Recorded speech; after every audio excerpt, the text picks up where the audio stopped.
Welcome to The Explainer. Today we're diving into the wonderful world of growing jasmine.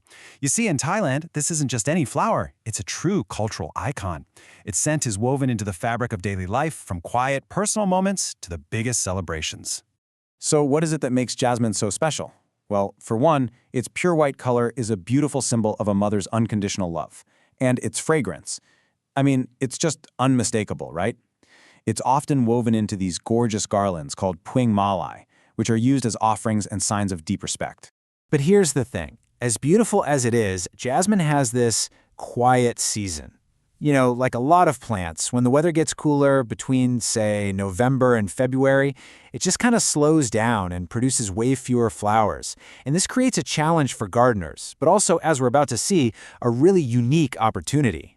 And that opportunity is all about classic supply and demand. Because the flowers become so rare in winter, while the demand stays just as high, the price just skyrockets. We're talking it can reach up to 600 baht per kilogram. It makes it a golden time for anyone who can figure out how to grow these precious blooms. So that's the big question we're going to tackle. What if you could grow that beautiful, fragrant jasmine even when it's supposed to be dormant?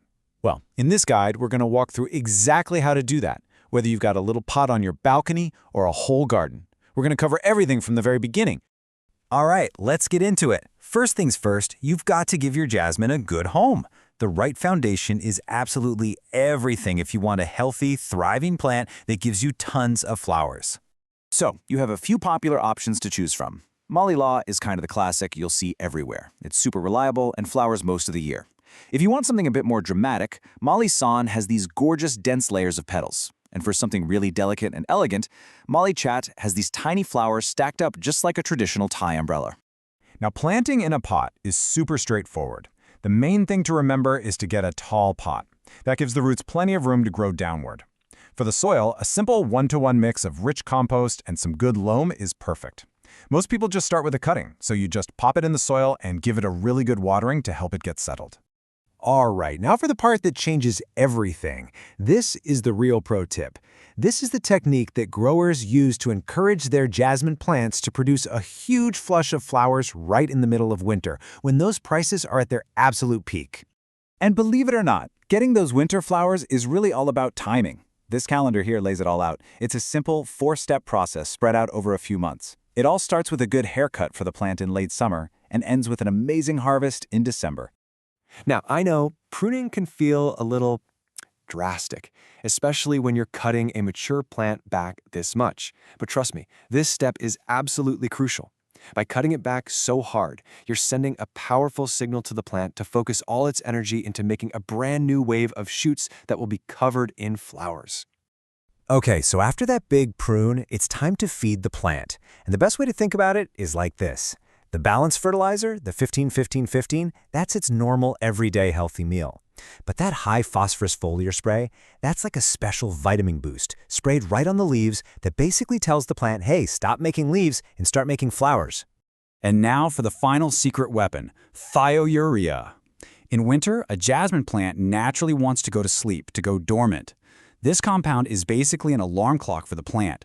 It safely breaks that dormancy, wakes it up, and signals that it's time to produce one last amazing flush of blossoms. And the best part? The payoff is so quick. We're talking just a few weeks, about 20 to 30 days after that final spray in November, and your plant will be absolutely covered in buds, ready for a profitable and super fragrant winter harvest. All right, but let's be real. Even with the best care in the world, sometimes things can go wrong. So let's take a look at how to diagnose and solve some of the most common problems you might run into. So, yellow leaves. This is like the classic SOS signal from a plant, and it can mean a few different things. This chart is basically your diagnostic tool. Is it hungry and needs fertilizer? Is it thirsty or maybe drowning from too much water? Could there be pests, or maybe the soil's pH is off? You kind of just have to play detective. When it comes to pests, let's break down the 2 main culprits that might give you trouble. First is the jasmine budworm. This little guy is sneaky, drilling right into the flower buds before they even open. Then you've got thrips. They're a bit more obvious, sucking the life out of leaves and flowers, leaving behind those telltale brown, dried-out spots. But hey, the good news is you don't have to reach for harsh chemicals. You can totally fight back using these simple organic methods. Good garden hygiene, like regular pruning and keeping the area clean, takes away places for pests to hide. And things like light traps can catch the adult moths before they even get a chance to lay eggs. So after all that care, the proper planting, the timed pruning and feeding and keeping the pests away, you finally get to the best part, the reward, a harvest of perfect, incredibly fragrant jasmine flowers. And here's the real secret to getting the most fragrant flowers possible.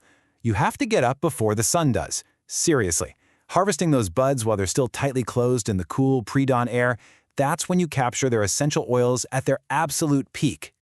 So you've got this amazing harvest. How do you keep the flowers fresh without chemicals? Well, here's a fantastic little trick. You're basically creating a perfect, cool, and humid microclimate. By putting the flowers in a container, inside a sealed foam box with some ice, you slow everything down and keep them looking pristine for days. You know, in the end, it really doesn't matter if you start with just one small plant in a pot or you're managing an entire field like this one. The principles of good care, smart timing, and careful harvesting, they're exactly the same. And that's what leads to a successful, beautiful, and fragrant result. So, what do you think?